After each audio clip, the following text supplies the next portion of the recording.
Hi, I'm Val, just in case you hadn't recognised me. But do you like my matching mask and blouse? I think this idea is catching on.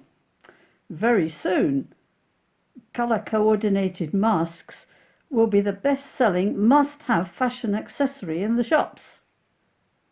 But hang on just a minute while I take my mask off, because I want to talk to you about being unmasked. Unmasked. Up until February this year, had I used the verb unmasked, you would probably have imagined that I was talking about having discovered something rather bad about a person. Nowadays, it's more likely to refer to someone who's not obeying government instructions to wear a face mask on transport or in shops. Whoever would have thought of that 6 months ago? Like a lot of things recently, this got me thinking about what the Bible says about masks. Strictly speaking, it doesn't say anything. What I mean is, I know of no English translation that uses the word mask, but it does use the word veil, which is almost a synonym. So what can we discover about that? As a general rule, the New Testament helps us to understand the Old Testament, especially where Old Testament passages are a bit obscure.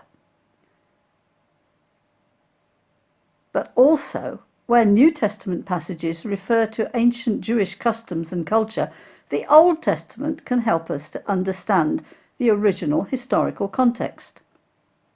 Perhaps you've heard the saying, the new is in the old concealed, the old is in the new revealed. Now, this may be a general rule, but in this case, I encountered a bit of a problem. In the Bible, there are two main uses of the word veil. One refers to the veil that divided the holy place and the most holy place in the tabernacle or temple, and so might better be translated as curtain or screen. The other refers to a face covering that was often used in Middle Eastern countries, especially by women, as is still true today. And in one specific example, it is used with reference to Moses. However, when looking at the two passages about Moses, I didn't immediately find the principle of understanding particularly helpful. Both Old Testament and New Testament seemed a bit obscure, and I had difficulty relating them. What do I mean? Well, let's look at them. The Old Testament passage is found in Exodus chapter 34, verses 29 to 35.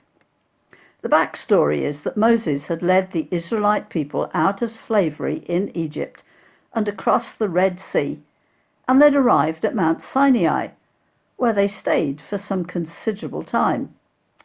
That was because God had some special lessons to teach them before they were to head north to the land which he'd promised would be theirs.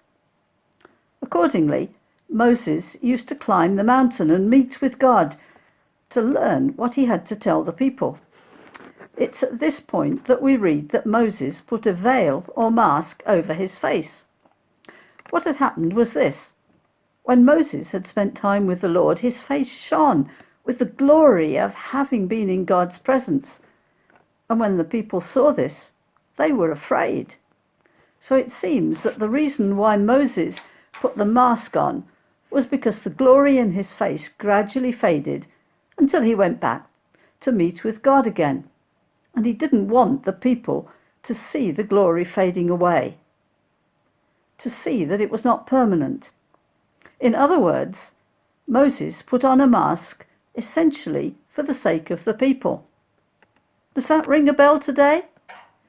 Wearing a mask in this strange COVID crisis may give us some personal protection, but the medics are generally agreed that the greater benefit is in protecting others from any infected droplets we might otherwise spread as we breathe or cough them out. In the New Testament, in 2 Corinthians chapter 3, verses 7 to 18, Paul explains this incident to the new Christians in the church in Corinth. And that's where I struggled. Why? Because this time it seems that it is the people, not Moses, who are described as wearing a veil or mask. I had to meditate on that long and hard. Perhaps because I now have the experience of wearing a mask regularly, I think I may have grasped what Paul was saying. Wearing a mask is not pleasant. It's a kind of barrier, a separation from the people I want to be close to.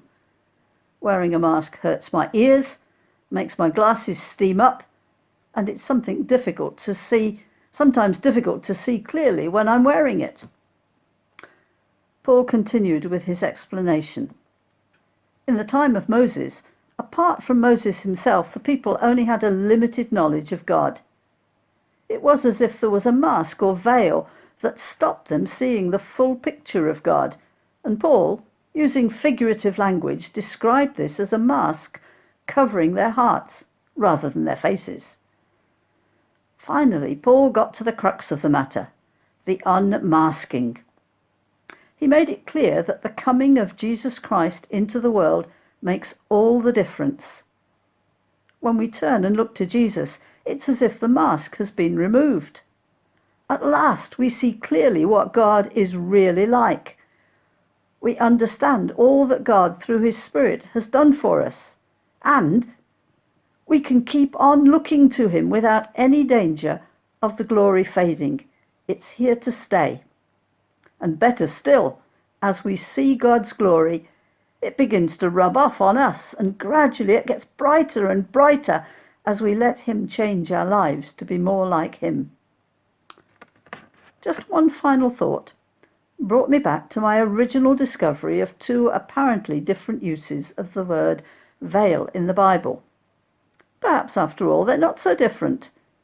All through the Old Testament and up to the time of Jesus, the way back to God, as revealed to the Jewish people, was blocked by the veil or curtain of the temple, and only the high priest was allowed to enter, rather as Moses had been able to meet with God on Mount Sinai.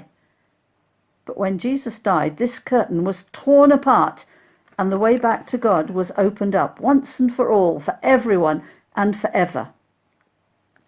I'm sure that you, like me, will all be heartily glad when we can be unmasked and throw away these pesky face coverings and see one another clearly again. But, and here's the really good news, we don't have to wait until that time to see God in Jesus and draw close to him.